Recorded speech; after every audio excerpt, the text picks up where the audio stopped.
mình ngắm tuyết rơi và đi Bali, một mình ngắm biển khơi để thấy em trở về.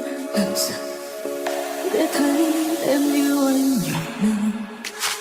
Sao mình không gạt bỏ đi hết những lời nói ngoài kia?